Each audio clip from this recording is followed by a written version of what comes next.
的青年。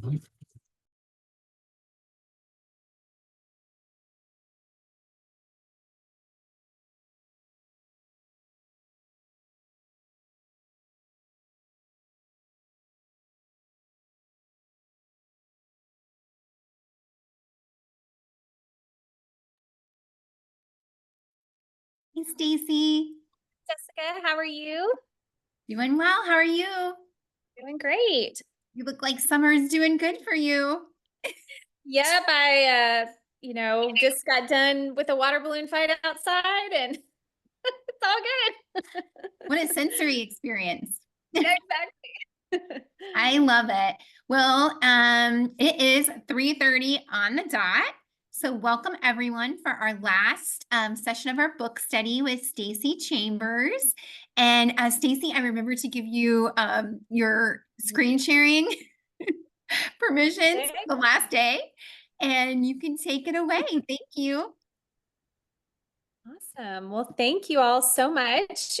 I can't believe we're already at our last session, and I'm just really thankful for the opportunity and just the great conversation and participation. And hopefully you all have found it valuable. I really like the format of having the book, and hopefully each of you have had a chance to go through the chapters and reflect some, and then hopefully our time together has really helped solidify some of those ideas so that you feel confident going out and putting these strategies into practice. So today we're going to wrap up just really thinking about collaboration and implementation of these strategies. And please, as always, if you have questions, please feel free to put those into the chat or interrupt me, ask any questions at any time. Really just want today to feel like tying up those loose ends and anything that you've thought of along the way that you can see as a barrier or just something that you've thought of in that implementation process. I do hear some background noise, so I'm not sure if everybody's muted, but if you're not, please mute and we will dive in. Okay, so in terms of collaboration, hopefully, again, you've read the chapters. We've talked about assessment and the opportunity for collaboration as we have some new assessments coming or you're working with your team, how you can pull in those different team members through assessment. And then also as you're designing an instructional routine, how can we pull in those different team members to get their valuable insight for accommodations and strategies so that our students can participate at every step of the routine. So I did want to highlight this one great tool that is on page 126, and this is a collaboration guide. And this is just a tool that you could use if you are working with a team or if you have scripted a routine for a student and you're seeking some insight from your team members. So this is just a digital version that I've made of the collaboration guide on page 126. But I think it can be really helpful. So I would love to hear from you if you had a chance to look at this collaboration guide or any other thoughts you have on how to pull in team members through the process of routine writing. So if you've thought through that or if you have experience doing that, I would love to hear from you. Feel free to just share in the chat or chime in if you want to share as well. I think something that I really appreciate about this whole sensing and learning approach is the fact that it's really rooted in collaboration to be successful. And I've shared in previous sessions just that with my team, just having the opportunity to all kind of be a little bit vulnerable with each other and sharing things that we didn't feel confident in. And then to be able to step up and say, I do feel like I have some expertise in maybe how we present those items visually. Or, for each of the team members to kind of share their insight into their particular area of expertise and how all those different pieces come together to make a really impactful routine. But I did really like this collaboration guide and think it can be just a really helpful tool. Okay. The next piece I wanted to pull out was just thinking about other strategies that we can use to really establish a team culture around these assessments, around our interventions of routines. So if you have your book and want to open to page 202, these are some just strategies that are highlighted in the book in establishing that culture. Some of the things that really have been powerful for my team, and I've shared probably little bits of this before, but number one is video assisted service delivery. And it kind of describes that on page 203. But this has been groundbreaking for my team in the sensing and learning approach from start to finish. So I've shared before that we use video to assist us in our assessment process. So right from the very beginning, as we're establishing our present levels, I go ahead and have our team, kind of plan out that assessment and then decide who's going to be the one to take the video. And we create a shared folder where we put those videos in. And then when possible, if we're able to review them together, that can be really helpful in just getting that discussion going, trying to pinpoint, what zones are we noticing? Do we see attention or exploration or function? And kind of walking through that assessment together can be really powerful. Or we can each kind of do it separately and share comments that way. Also, really helpful in the learning media assessment. Again, if we can take video of the student in response to different learning media items, and then at the end, look at those together, it really helps to talk through, what do we interpret from the way they're responding here? Or what do you think that they liked the best? And then also, as you're looking through those, kind of get an idea of was there anything about the environment or the way those things were presented that you think really contributed to their positive or negative responses? So having those conversations, even just with a couple team members, can be really helpful. So whether that's something you establish from the beginning, or maybe you kind of take some of those videos and then bring some team members in to review them with you, can be a strategy for kind of helping establish that team culture. And then I think, Jessica, you shared coach readings, always a good idea. I totally agree. So even just having a buddy come join you, let's go together when we go and, do some of those assessments, or as we begin to design the routine. That can be just a great opportunity to talk through what we're seeing and learn from each other. And then as we are establishing a routine, again, we walked through that the last time, but we're going to script through all of the different steps of the routine that we want the student to participate in. And we're going to talk through the different accommodations, and that collaboration guide that I just shared is a great way to do that. But then we do utilize video so that we can see how that implementation is going. And then our team can have a chance to reflect, add any insight that we have, share, ideas, whether it's from positioning to presentation of the materials or pacing, anything that we think might help as we really begin to define that routine exactly how we want it to be during that initial trial phase. We also use the videos to help us as we just have ongoing observation of those different routines. This is where we're looking for how we're taking our data. It helps us really see how the student is progressing. It gives us really concrete evidence when we see that the student is in fact achieving those different steps that we were hoping for, if they're working towards those embedded goals. And being able to really see it on video makes a huge difference, because I've been in situations where a classroom teacher will say, I did the routine and I think they responded this way. And we have conversations and consultation about it, but it's not the same as seeing it. And it can be challenging as an itinerant to always be able to see it in action in real time, just because of schedules and everything that the students are kind of sometimes dealing with internally and things like that. Can be hard to catch it in real time. So videos have been huge in my team, establishing that team culture, because it always allows for everybody to be included, even if our schedules don't always align. So I'd love to hear from you. Is there anybody that's using video consultation regularly in your practice that it's going well, or any suggestions that you have about that from your experience?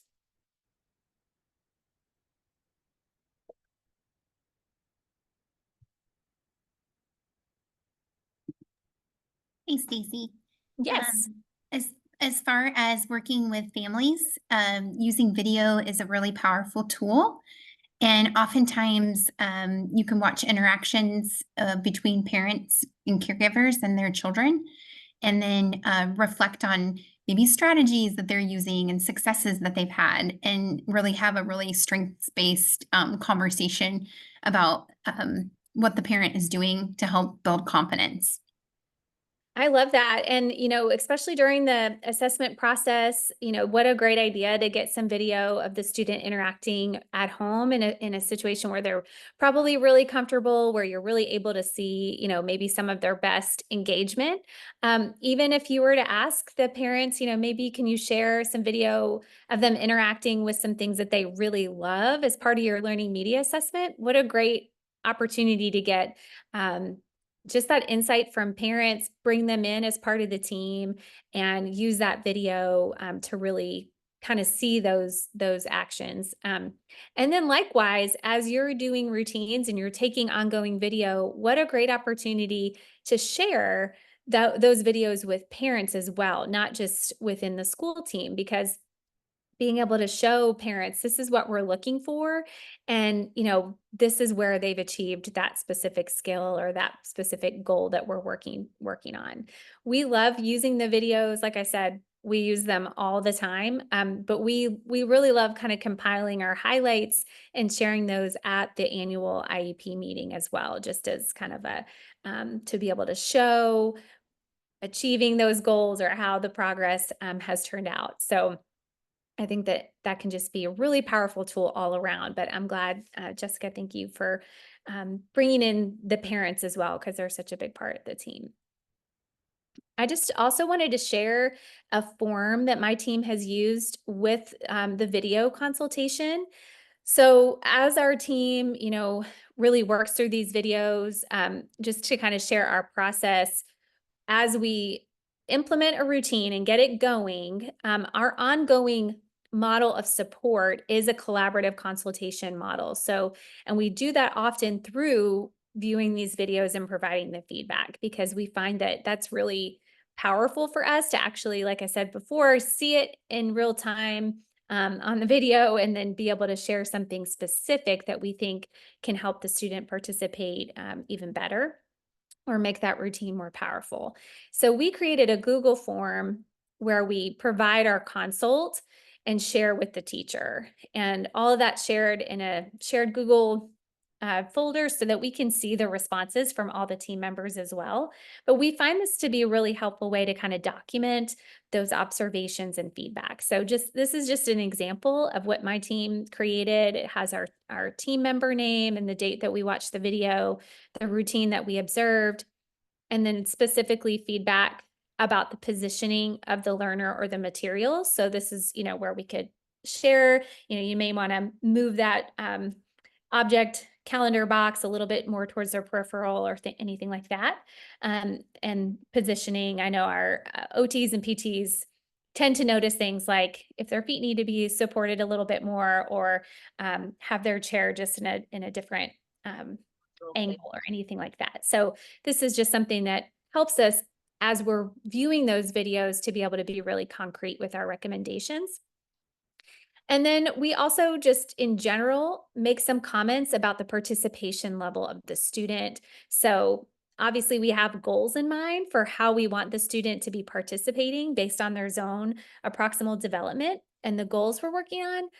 But this kind of just shows, like, are we consistently seeing that? Just in general, is the student participating at the level we've established? What communication are we observing? So we thought this would be an important field to have in our form, just to be able to look at all of the communication we're observing, whether that's through body language or vocalizations or using their eye gaze towards objects or people. So again, just as an outside observer, it's helpful watching those videos. Sometimes the person doing the video can't always pick up on all of those things that the student is doing. And then another field where we share input for accommodations. And then if we think there's any next steps, sometimes this is just, continue doing the routine, keep being consistent. Or, if we've consistently seen progress, if the student's consistently achieving those steps, then what next? Do we need to add more steps, or do we need to make a new routine, or whatever we might think might be the next step? Or if they're not achieving those goals, what should we do from here? What are our next steps? So this is kind of that video consultation, and just really think it's a valuable way to establish that team culture. It's just so important, and it helps us keep connected even beyond that assessment and initial routine implementation. So any questions or thoughts about the video consultation model as part of our team collaboration?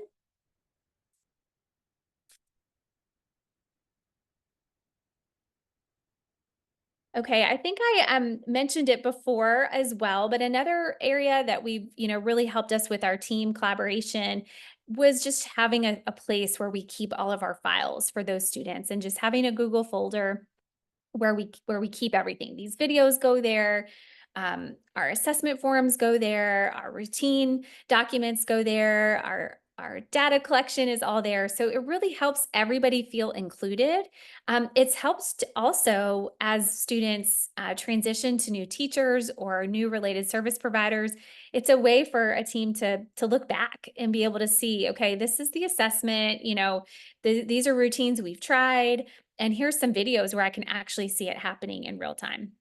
It's really helped, as well as students move on to different places. Like, we can just share, this is what we're doing, and a video, speaks 1,000 words. So thank you, Melinda. The video's been really, really powerful for our team. Okay, so through this collaboration, and there's other ideas here on page 203. One more that I'll just kind of highlight is just the team training, just because that was so powerful for my team. If this has been valuable to you, and you think there's other team members that might be interested, maybe that's something that you can look at for a group professional development opportunity. So is that something that you all can learn together through, maybe a book study on your own, or there's the APH Hive course that you can bring them into, or other opportunities as well, just to really study and dive deep as a team.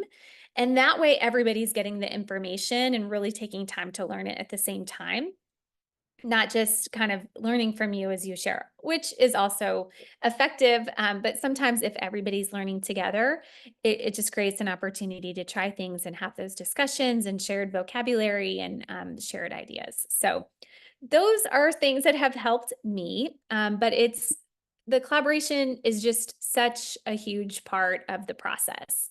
And as you establish those routines, and you're watching those videos and having those conversations and thinking about what our students are doing, you're doing it with the purpose of really always looking for ways that we can revise or expand. One of the things that I've noticed just from my own experience with this population, and many classrooms that I've been in, is that we can spend a lot of time creating these routines and making something really good, and then it can kind of stay there for a long time. It's working well, our students enjoying it, they're engaged, and we're not always looking at it from a critical point of view of what next, what next. And that's just really a main key point of this sensing and learning approach that I hope you take home, is not only are we strategically building a routine that is targeting a new skill for our student that we want them to learn. That new skill is in the zone of proximal development. So as they achieve that new skill, that means their zone of proximal development expands. And so we need to expand with it as well. We always need to be looking for what's the next skill they need to know? Where can I move them to that next zone?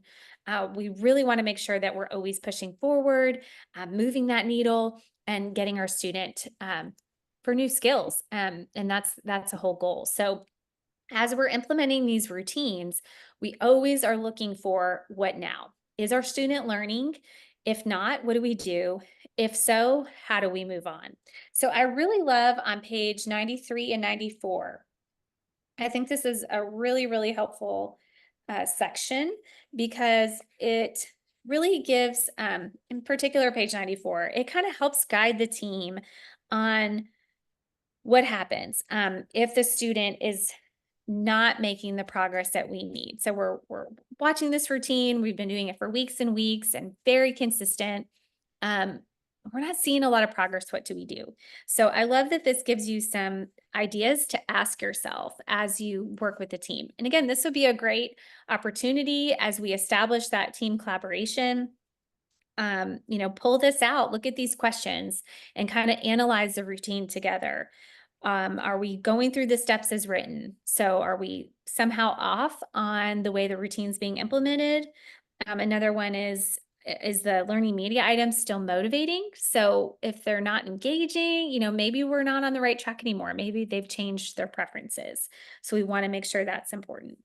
Are there too many steps? So this would be if you're, doing the routine and maybe they're engaged and you start to see them fade off, and we're seeing that consistently. So can we tighten it up? Can we focus it on a smaller routine for some more bang for our buck?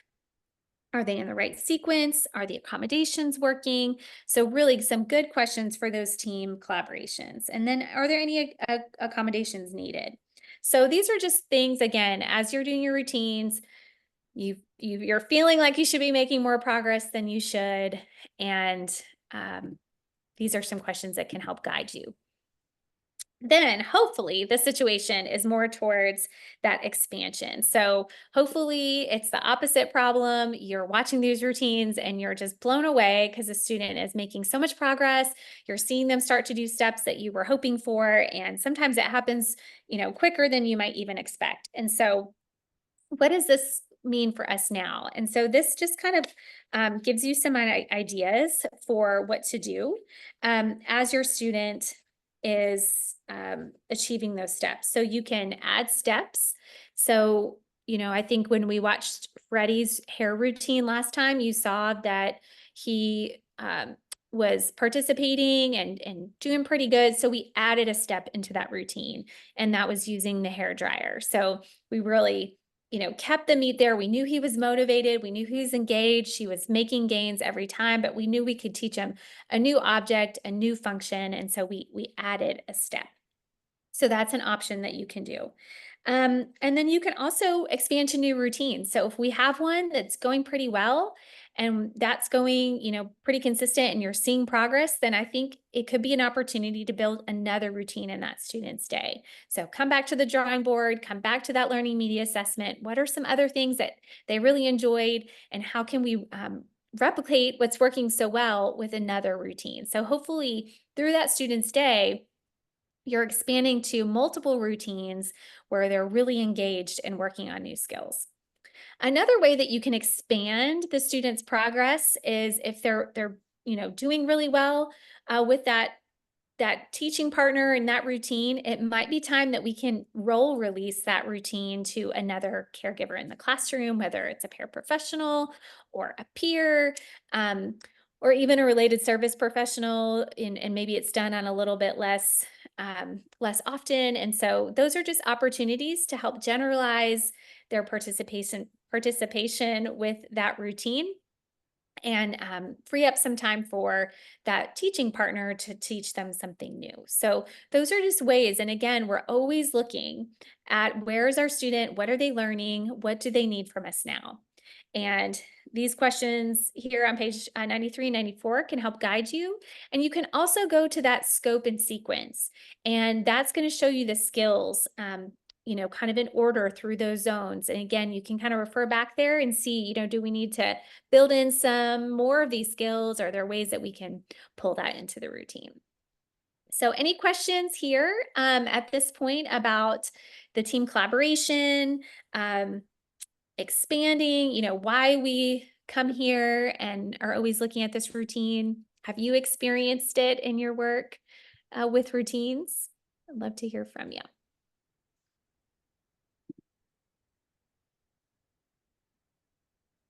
Anybody? Okay.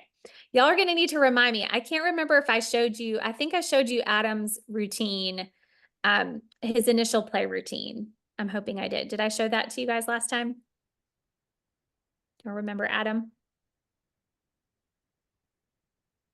No? Okay, perfect. Well, then I'm going to show, this is a great one.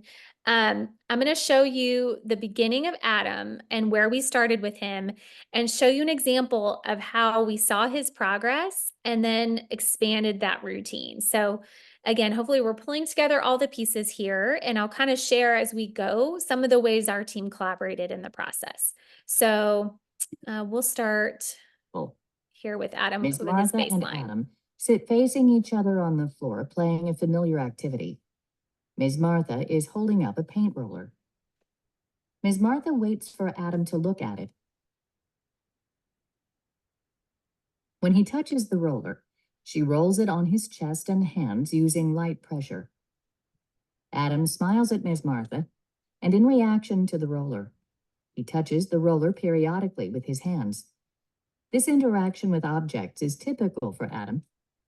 He demonstrates attention to objects and people using emerging exploration skills. Adam smiles, showing he is motivated by his interactions with Ms. Martha. Okay, so that was our baseline video for Adam. And this is pretty typical of Adam, as the video said. He's very attentive, he's really engaged. His attention was strong. He had emerging exploration, but pretty much anything that we would give to Adam, he might touch it briefly and drop it, or kind of like throw it over his shoulder. So we really felt like we wanted to build some skills with exploration for Adam. We didn't feel like he really had any meaningful interaction with objects, and we knew that that was really essential for his concept development. And he needed to have that before we could teach him the function of objects. So we built a routine around teaching him different ways to explore objects. And in his learning media assessment, of all the things we provided, nothing got him more excited than his interactions with Martha, his teacher. So we made his highest learning media response object Miss Martha. And so we knew we could bring almost anything to him as long as she was involved and engaged with him. So hopefully you'll find this routine kind of fun. We basically, and she'll model it here for you, but just found different objects that had different ways to explore with some of those different exploratory schemes and procedures in mind. To explore objects within a turn-taking routine. Ms. Martha and Adam sit on the floor in a black room. She presents a light spinner in his now container. Adam reads the object symbol, which indicates the beginning of his play routine. So Adam, want to play? Yeah, let's play. Okay. Ms. Martha demonstrates play and exploration of a koosh ball. She passes it to Adam for his turn to explore. Adam touches the ball and passes it back to her. Ready? I'll pass it to you. Gotcha.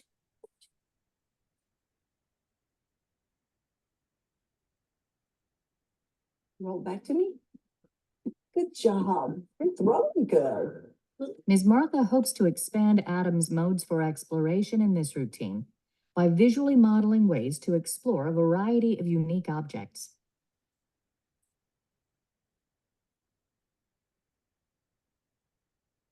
I'm going to kind of fast forward to a few other objects that we use so you have an idea.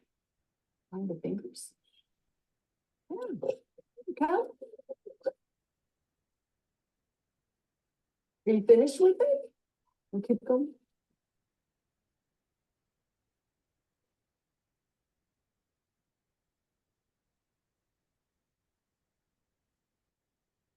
And this is really unique for Adam. And this was after a long time of doing this routine for him.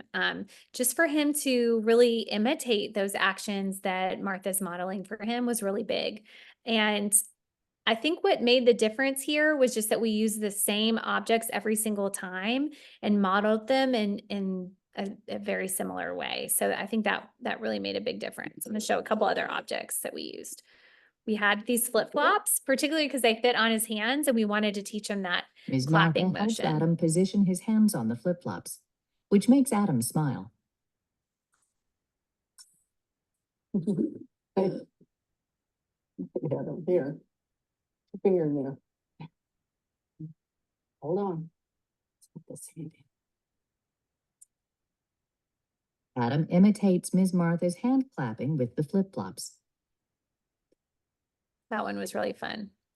and bangs them together. He really liked these measuring cups. This was another one, just banging together.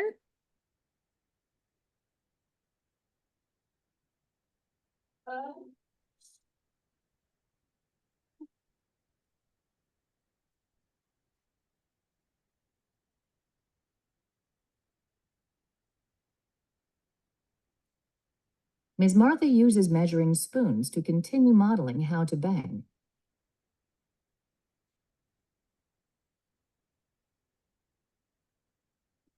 Okay, so hopefully you get the idea. I think we had two other objects that we used, and I've done a version of this type of routine with several students over the years, just because the way it's set up works so well when we choose the same objects that all are kind of motivating and engaging, and we're modeling, either visually modeling, or we can tactily model through hand under hand modeling how to perform those different types of exploration schemes and procedures, and do it every time, put them in the bucket, pull out something new, and keeping that consistency and creating that safety and anticipation in the way the routine is set up has been really helpful for many, many students. So this type of routine has been replicated and can be really helpful for those kids that have strong attention and who just don't have a lot of ways that they know how to interact with objects, and you want to build that and strengthen that exploration. So once we saw, as you can see here, he's doing a great job. He's modeling, he's imitating what's being modeled for him.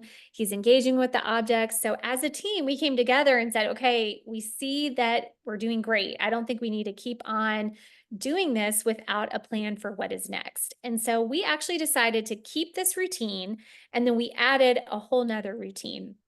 And so his favorite object from this routine are, in fact, these measuring cups where he's banging them together. And so we wanted to teach him the next level, the next zone in the sensory motor stage, which is function. So he has exploration skills now. Now we want to teach him function level skills. So again, we're always looking forward. What's next? What's something at that next level that we can teach him? So we wanted to teach him that these measuring cups weren't just used to bang together and make a fun sound. They could be used for a specific purpose. So again, this is where that team collaboration and really kind of thinking outside the box of like, how could we use these measuring cups to teach him that they're a tool, that they can be used for something. And his other motivating thing that he really enjoyed is snack. So we decided that we could teach him that these measuring cups could be used as a tool to scoop out some of his favorite snacks. So we made a whole new routine, and we called it trail mix routine or snack routine. And here it is, so you can take a look. Function of measuring cups. Ms. Martha brings the black now container with the object symbol, a measuring cup, to where Adam is sitting. The cup was one of Adam's favorite items in his play routine. Adam will look at and touch the measuring cup to indicate the beginning of the routine. Stack routine? Okay, good job.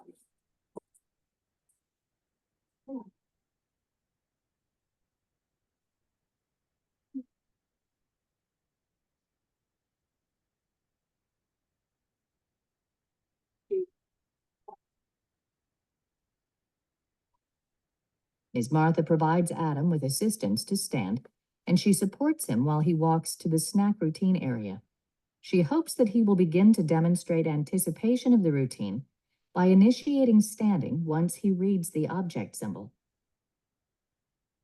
Ms. Martha uses a support strap to secure Adam in his chair.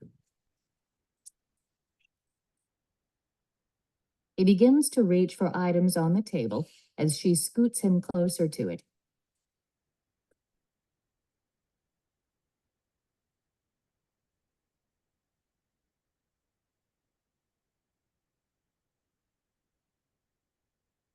Okay. Start with Jesus. It off? Adam immediately reaches to take the lid off the Cheez-It container. Notice that Ms. Martha uses a one-word cue to begin scooping while handing him the measuring cup. Scoop.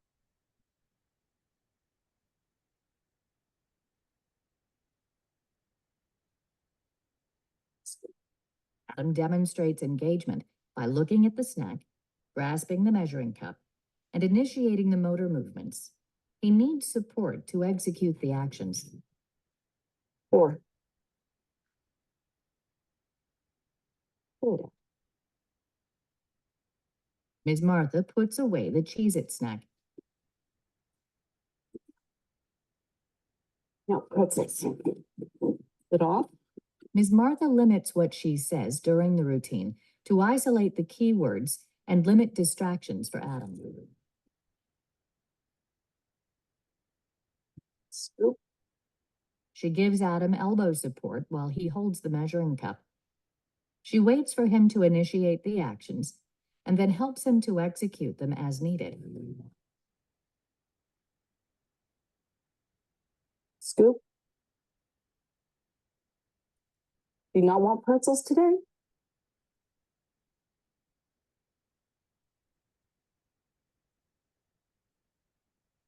Want pretzels? With elbow support, Adam picks up the cup and scoops with assistance. He pours pretzels into his bowl.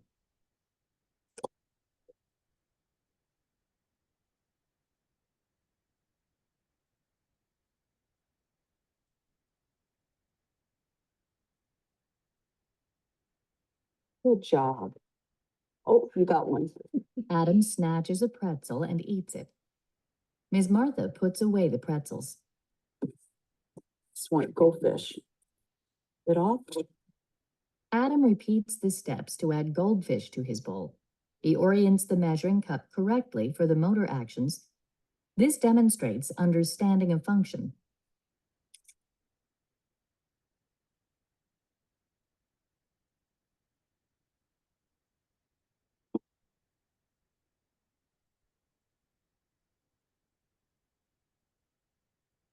Four.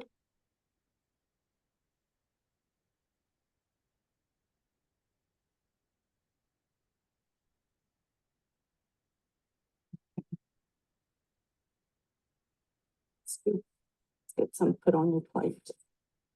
Adam scoops the mixed snack onto a plate for eating. He is highly motivated by food, so this is a great reward for working hard on this function level routine. Okay, so hopefully you see how we've moved him from exploring objects in variety of different ways, teaching him those exploration skills, to giving him an opportunity to really use his interaction with objects to learn the function of those objects. Something that I see happens often is that sometimes we skip right to this type of routine, and I can say for certain we've done that with Adam before, and we just didn't see the type of progress that we were hoping for, because I think that he didn't have that object interaction solidified yet. And so we struggled to really get any progress. But taking some steps back, working on exploration in a really strategic way through the routine gave us a foundation we needed to make a routine like this where we're teaching function. So you can see steps of function with the lid, recognizing that he needs to take the lid off, grasping the cup and orienting it into the bin to scoop. So we're not always looking for him to really be able to execute every single step independently. We're looking at that cognitive skill. Can he show us that he understands what this is used for? And so we do begin to see that here. I think we have one more. I'm going to fast forward. Oh, I thought maybe I can't remember. Okay. I thought maybe we had one more version of that routine where we see some of his progress, but I think that must be somewhere else. What you see us do down the road is that we just kind of tweak a little bit. We add a different type of grasp that he can have one of those little foam things that can go on the edge of his measuring cup so that he can grasp it a little bit easier. We add some more dicem on the table so that it doesn't slip. And trying to remember if we added some different kinds of support for him to hold it there so that he could orient a little bit easier. So as we introduce these routines, we can then each kind of come in with some ideas on how to help him to be more effective and independent and do those things. So as we collaborate, as we all have our different areas of expertise, we're looking for accommodations and what we can add, but we're also looking for, are we making the type of progress that we need? Do we need to revise? Do we need to expand? So what observations or thoughts or reflections do you have about kind of how you saw that process pan out for Adam? Any thoughts here? Hi, Stacy. This is Hannah. Hi. Hi. Was the video that we just watched, had he been doing this routine for a while, or was this really new? This the last routine that we watched with him with the snack was pretty new. I would say honestly probably just a couple weeks of doing that routine, and you could kind of sense it. It's a little bit clunky. But we love showing it too, just to show that it's not always like perfect, and we know it takes time, but eventually we did start to see some more progress with him grasping, initiating reach towards the measuring cup right out of the gates and getting started. So, but this is pretty early in the process. Did you guys start with more like modeling it for him, like hand under hand? It seemed like she was kind of grabbing his hands quite a bit. Yes, and we did give her some feedback about that. Yeah, I mean, obviously, like he didn't always know right out of the gates how to use that. And so that initial teaching phase will have more of that hand under hand support where she's actually kind of holding the scoop. Hopefully he will have his hand around there. You could use a second hand to kind of like, keep the hands, around it, and then modeling that action. That's where that tactile modeling comes in, where you can show, this is how we're going to scoop.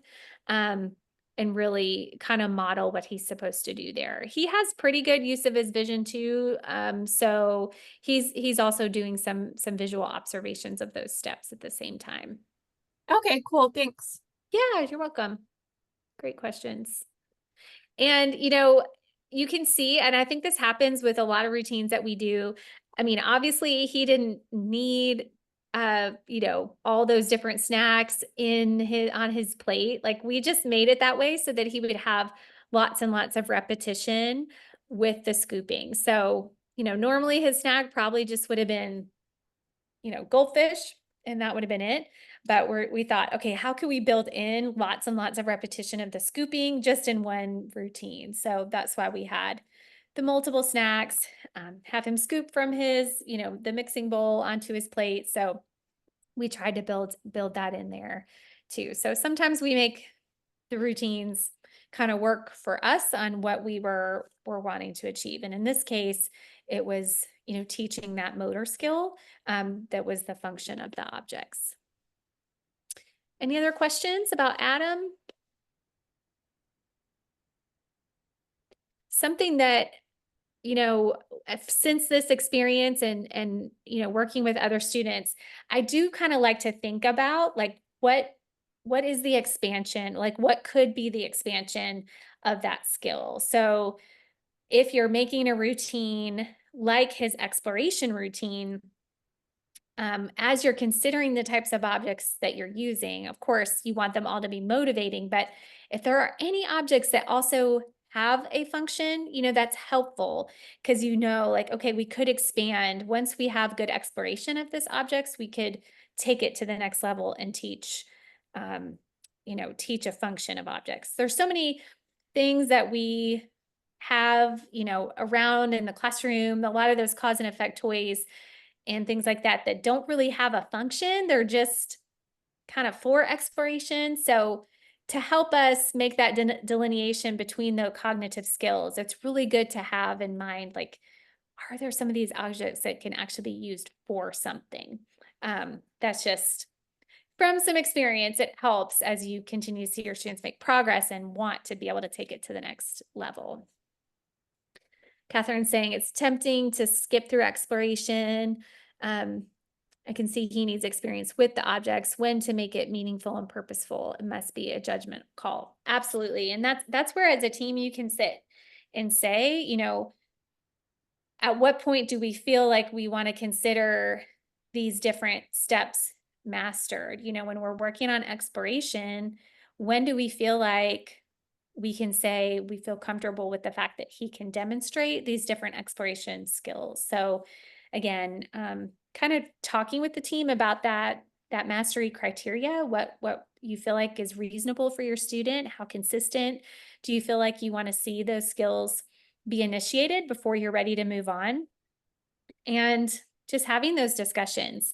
But I definitely see a lot of function level routines for students who are at a present level, honestly, of extended states, attention, or exploration. So I think we tend to want these routines to be effective, and it just depends, what we're looking for.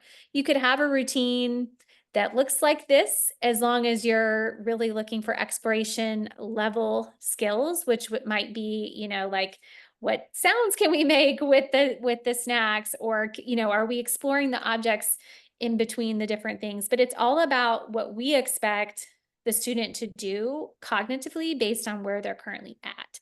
Otherwise, all these things are more like exposure to, rather than really teaching with the expectation that they have the ability to learn it, because we know that it has to be within that zone of proximal development for that progress to really take hold and to take place at the pace that we're hoping for. Okay, I want to show one more video of Freddie. We looked at his hair routine last time, and like I said, I showed some ways that we expanded through adding additional steps to the routine, and I wanted to show you one more step we took to expand. So he was just blowing it out of the water. He loved the hair routine. He loved the hair dryer. He loved every step that we were showing him. He was having, strong object perception of those different objects. He was showing us the ability to use them in a variety of ways. We really felt like we were starting to see some understanding of, potentially some of the words we were using in connection with the objects. So we had moved him through function level. We were really honestly starting to see emerging symbol understanding, moving on beyond the sensory motor stage. So I wanted to show you, because ultimately this is what we're hoping for our students at the sensory motor stage. We want to make sure we know where they're at in the sensory motor stage, teach them based on the different zones, moving them through with the hope that they're going to move on out the sensory motor stage and into that pre-operational stage. And I can't remember if I shared with y'all or not, but the big sister to sensing and learning is symbols and meaning. And that's that next level of student who's really kind of has all these sensory motor stage skills well established. And so it's a great opportunity once we have these routines, once we have these skills at the sensory motor stage, we've established something we know that they love. It really gives us a great jumping point to teach. What are these objects called? What are the words that go with these different objects that are part of your routines? And how can we build that communication at that next level? So I wanted to show you how we took Freddie's routine to that next level. Freddie's Oh, that's not it. Okay, so this is called a story box routine. It's kind of similar to some that you may heard of, but we use these yellow boxes to kind of sequence the steps in the story. And you can see how we're really using the objects from his routine. We're not doing the routine, we're doing a separate kind of routine or activity that's based upon his hair routine. literacy. Freddie's SLK hair routine becomes a sandbox story and book. Freddie builds a box story. Freddie and Ms. Prey sit with 4 story boxes and a box filled with the routine objects. Freddie places the bottle of water in the first box. As Ms. Prey says, Freddie sprays water in his hand. Ms. Prey says, Freddie rubs his hair, which he does. Next, Freddie places the mirror in the second box. As Ms. Prey says, Freddie looks at his wild hair. Next, Freddie places the hairbrush in the third box. As Ms. Prey says, Freddie brushes his wild hair. Last, Freddie places a second identical mirror in the fourth box. As Ms. Prey says, Freddie looks at his handsome hair. Freddie and Ms. Prey prepare to read a book titled Freddie's Hair as they empty each story box. Freddie removes the bottle from the first box as Ms. Prey reads page 1. Freddie looks at his bottle and the picture of a similar spray bottle in the book. They turn the page and Ms. Prey reads page 2 about rubbing his hair. Freddie sees his hand and the photograph of a child's open palm on the page. As Ms. Prey reads page 3 about Freddie's wild hair, they look at the mirror from the box story and the picture of the mirror in the book. Freddie and Ms. Prey compare, side by side, the brush and the picture of a similar brush in the book as they read page 4. While Ms. Prey reads about Freddie's handsome hair on page 5, he compares the second mirror to the picture of a mirror in the book. As the last object is placed in the finished box, Ms. Prey reads, Freddie cleans up, while he looks at the picture of a similar box. Ms. Prey reads the last page of the book, which says, The End. Teacher and student look at each other with a sense of accomplishment. Team Freddie. Okay, so hopefully you could see how we took those objects from Freddie's very well liked, very well established, very consistent routine that he had been doing for a long time. We knew that he recognized those objects. We knew that he knew what they did. He knew the function of those objects. And so we really felt like we were ready to move him to that next level of symbols and meaning. And so we created that story box. We, focused on the words and the interaction with the object. We correlated it to a book and pictures. Great literacy activity, working from left to right with the different boxes, and really just helped to isolate and reinforce those different words and vocabulary. So really love that, just to kind of show, again, where we can go with these routines when they're done consistently and done with fidelity. And we see our students make progress. And so just kind of as we think about, the sensory motor stage, we're thinking about sensing and learning approach, and just understanding that we know we want our students to get to the point of vocabulary, of communication, of, independent engagement with those objects. We have to have a foundation to build upon. We have to make sure that we're meeting our students where they are. And this whole approach is giving you the tools to do that. It's understanding the students and the skills that they need to work through that sensory motor stage. And so hopefully all of these examples and just, the resources in the book and our conversation just really helped kind of make those connections for you, that you would feel confident. My hope is just that you can look at your caseload and kind of recognize if you have students that fall into this category of learners, that you are able to have some tools that you can go and start the year off next year and kind of get their baseline, get their present level, find some things they love, and establish a routine that's really going to help target skills that we know that they can make progress on and continue to grow and develop. So tell me what questions you still have. What questions do you have, or maybe what was your biggest takeaway from our time together? Hi, Stacy. This is Kirsten.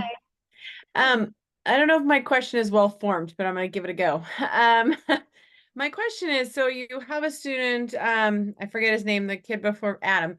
So he learns the function of the measuring scoop, right? But like, say you have another object like a hairbrush or toothbrush. Is there times where students need to kind of like go back into the zones earlier with a new object because they just don't they're just exploring the object and don't get the function, and then like go through the routine up until the function level of understanding that? Does that question make sense? Do you feel like you It does. sometimes I have to think go I back and understand. forth? Yeah, I mean, Yeah. so that could be where, maybe you keep a routine kind of like the play routine with him, and you could bring in some new objects at some point, right? If there's other things that you feel like would be valuable for him to have some time exploring and just engaging with.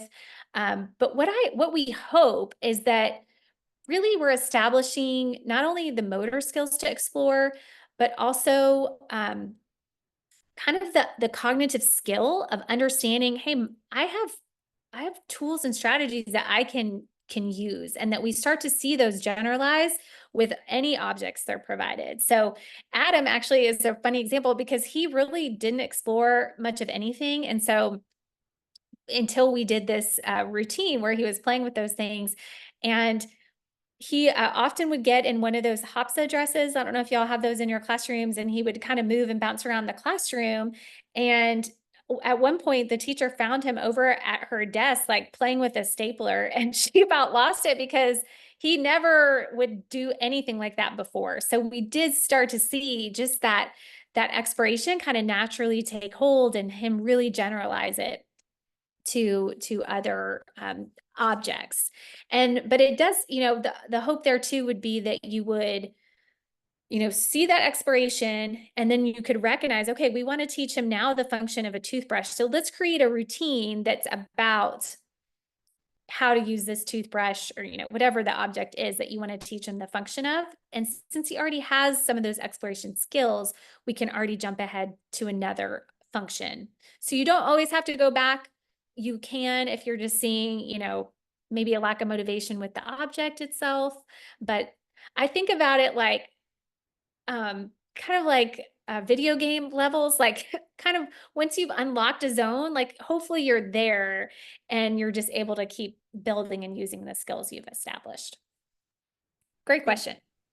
And Jessica, I'm so glad you asked. I had this pulled up to show you guys about how to address service time for these students. And this is such a great question because I know for sure when I first started in the district, my very first TVI job, all of these students had about 30 minutes per semester that I was serving them. And so I didn't really do a whole lot with them at all. When I moved to Coppell ISD, where I am now, all of my students had about an hour a week of direct time. So it was like completely different. And that's really where I realized I don't know what I'm supposed to do with these students, especially if I'm supposed to be doing direct service for an hour a week. And that's part of the reason why I figured out I really need to figure out what I'm doing. What I've learned, and just in talking with Millie and doing kind of some surveying of others as well, is probably meeting in the middle a little bit. I don't feel like all these students need an hour of direct service from me every week. And in fact, I really tend to lean more towards a collaborative consultation model. So less direct service and really a high emphasis on collaborative consultation.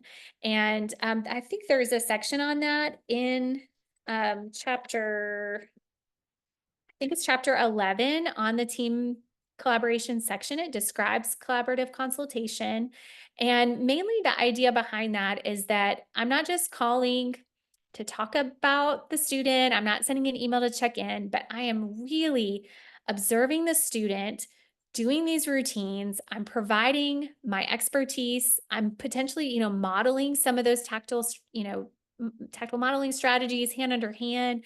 I'm helping write these routines out. I'm bringing the supplies. So it's very hands-on, very collaborative, but I'm allowing the student to work mostly directly with their classroom teacher who they feel really safe and comfortable with. But the tool I use to determine my time is called the Visit tool. It's on the TSBVI website. And I just kind of wanted to show you guys how I fill it out, just to let you know that there's places under each ECC area where you're going to rate how much time you think that student needs. And is it a low, medium, or high need?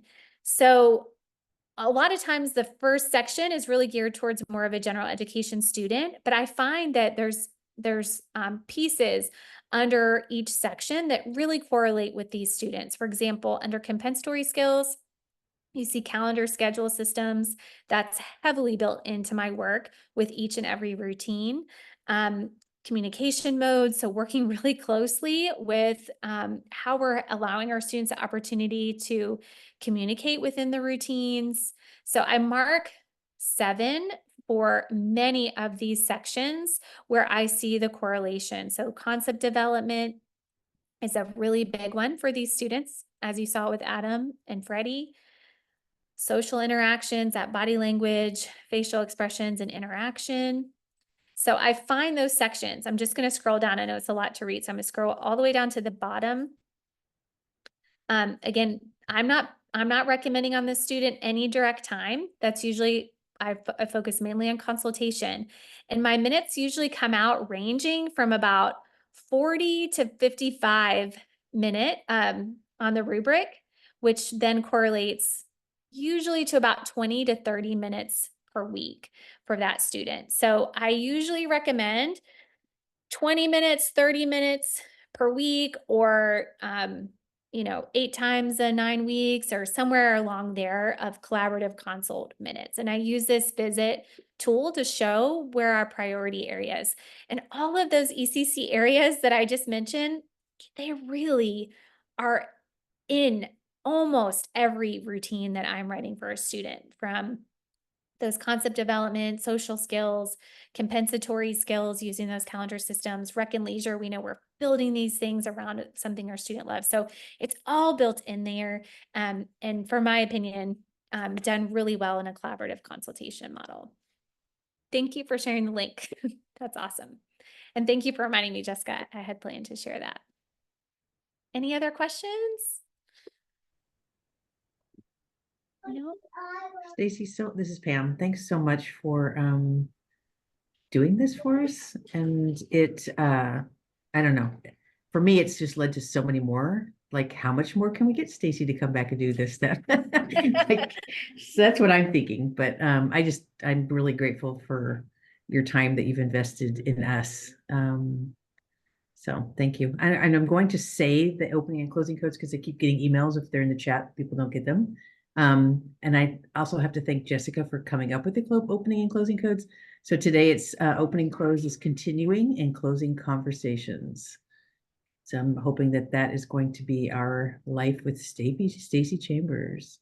Awesome. Yes. Well, thank you so much, Pam, for inviting me, and Jessica for helping us out with the Zoom. I will send a follow-up email if it's okay, with just a form. I'd love feedback from everybody. Also wanted to let everybody know about, I don't know if you follow my social media or get my newsletter, but I do offer an ECC and Me membership where I offer office hours specifically towards sensing and learning. So people who've done the trainings will come and share, okay, I have the student, I just did this assessment, and what advice do you have for that? So if you feel like that you would gain from that, I also share a coupon code if you're a part of this this training. So thank you all so much, and hopefully I'd love to come to Washington. So let's make it happen. All right. Thanks, Pam. Thanks, everybody. Probably not in January though. You don't want to come in January. No.